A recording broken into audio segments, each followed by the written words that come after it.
I'm talking to somebody about buying a bike or doing a bike fit, the most important thing that I think they need to consider is the top tube length on the bike and the head tube length on the bike. A lot of bikes are sold based on the seat tube length, and seat tube lengths are not that important. As long as you have good standover clearance, seat posts are usually quite extendable, so you can go, 300 millimeters on a seat post, 350 millimeters on some seat posts, whereas a stem, you're limited to the length of the stem. Stems come anywhere from 50, which is not very practical for a tri-bike, up to 140. Functional lengths are 80 to 120. If you go shorter than 80, then the bike gets twitchy. Longer makes the bike handle less responsibly. So I try to put people between 80 and 120 on stem lengths. So that's only 4 centimeters of movement back and forth as far as your cockpit length goes. The saddle position fore and aft determines your effective seat tube angle.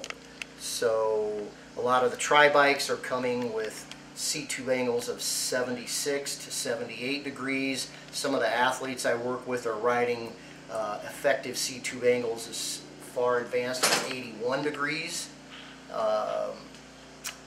The old premise of dropping a plumb line from the knee to the pedal spindle is kind of out of place with triathlon.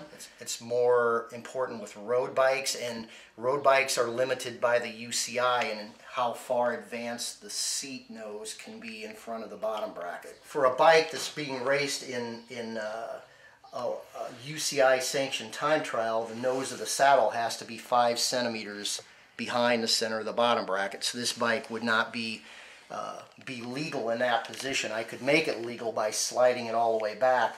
Triathlon has no regulation as far as how far forward the saddle can be. So a lot of the people I work with, this nose of the saddle is actually in front of the center of the bottom bracket.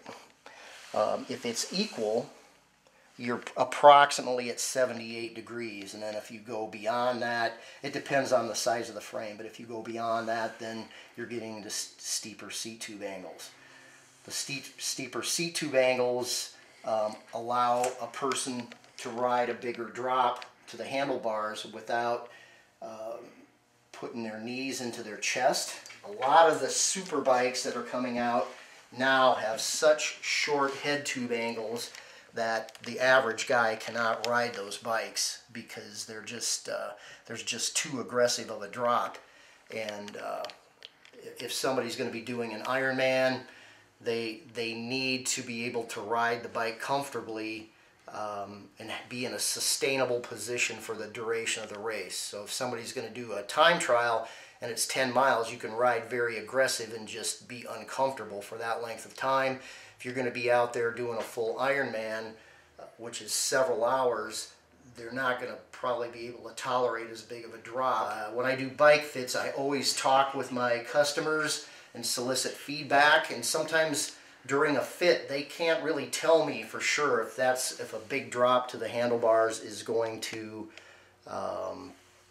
be uncomfortable for them. They have to take the bike out and ride it, and if they get 2 hours into a ride and they go, my neck's starting to bother me and my shoulders are starting to hurt, then we usually have to raise the stem up and take some of that angle away from the drop.